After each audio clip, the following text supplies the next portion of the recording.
Hello, welcome to a brand new episode of Gadget Nation. Sorry, just checking out a little device, which I, of course, will be showing you later. My name's Adam Carruthers, by the way. Here we are at Sweet Tree in Ampang. Gonna sit down, have a little bit of a play in the gadget, see exactly how it's happening, and, of course, give you my review. And, of course, there's plenty more, so allow me to go take a seat so we can start.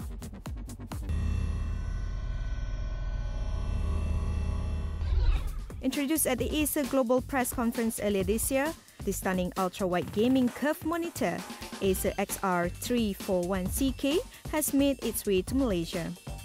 A sleek 34-inch IPS curved monitor features a QHD resolution with adaptive sync technology in a zero-frame design, offering beautiful visuals and dynamic audio, bringing entertainment to a whole new experience.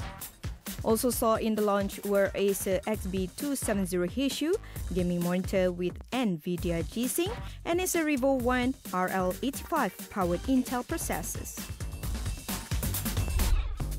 Windows 10 is now available for upgrade, and it is free of charge if you have Windows 7 or Windows 8.1 on your existing PC. Its startup and resume fast has more built-in security to help keep you safe, and is designed to work with software and hardware you already have. Windows 10 is familiar and easy to use with lots of similarities to Windows 7, including the Start menu. Introducing the new Windows Store, a unified shopping experience across every Windows 10 device. User can browse the store on PC, tablet or phone and easily download great free and paid digital content including apps, games, music, movies and TV shows. Logitech announced the Logitech G310 Atlas Dawn Compact Mechanical Gaming Keyboard, an ultra-light keyboard featuring Logitech's exclusive Romo G mechanical switches, offering 25% faster actuation than standard mechanical keyboards. The G310 has improved durability and central backlighting in a compact design that brings your hands together for improved comfort. The Logitech G310 Atlas Dawn Compact Mechanical Gaming Keyboard will be available in August at the price of 499 ringgit.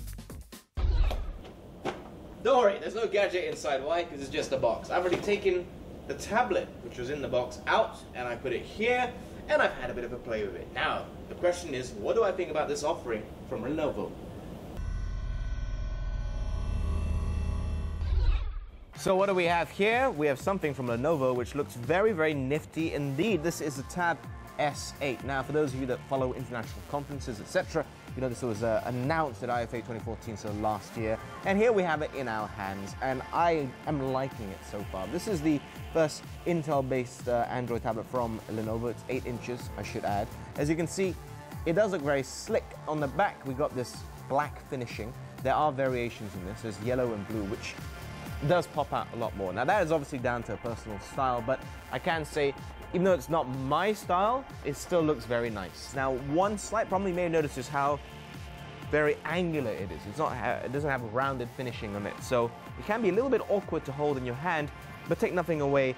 The weight, it's slightly less than 300 grams, but it doesn't feel too heavy, I'll tell you that much. It feels nice, although the shape of it does add something a little bit funny. So, let's get a little bit more into it.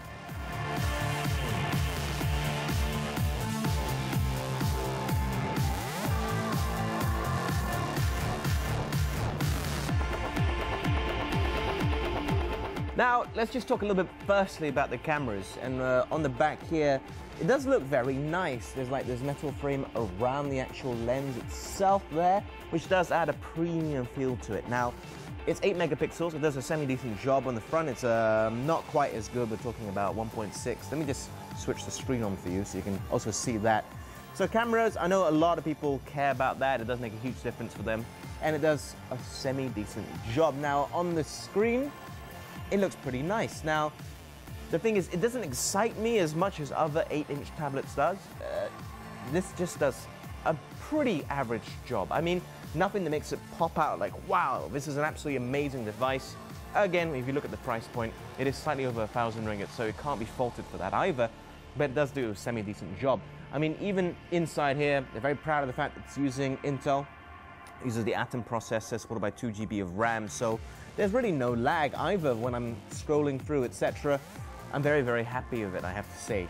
But again, nothing really pops out. There's no standout feature on this device, and everything will just tick on by, if you know what I mean. It's very hard to describe in that sense. Now, I have to say I've played around with it a fair amount, and thus far the performance, which you would probably say is the most important factor of a tablet, does not disappoint. It does a very, very good job thus far, so absolutely no complaints on that front. As you can see right here, as I scroll my way through, it's pretty much what you expect. Now, in terms of what you would use this for, etc., well, it does have a pretty powerful battery, not outstandingly, 4,290 mAh, so it should last you through a full day. And it does do a pretty nifty job in that sense for the battery, which for me is a huge stickler. And I'd say in terms of daily use, this could prove very, very useful as well. But what else about it could be good and bad? Is there anything else?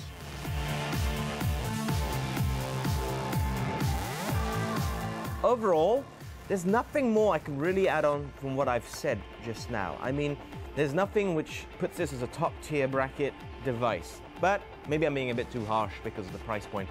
There are elements that make it feel very premium, like I mentioned, the camera, having this metal ring around it, the back finishing here, and the fact that the blue and yellow ones really pop out in terms of color. That does add something extra. On top of that, the speakers, there are 2 front-facing speakers, I should add that. Enhanced, they say, by Dolby Sound as well. So I guess you could put that into the premium category. And the fact that it's slightly less, when I say slightly, I mean 1 gram less than 300 grams in total. So the weight does add a nice premium feel along with the backing finishing. But then there's the minus points. There's the fact that it's very squarish, so one-handed use can be a little bit difficult.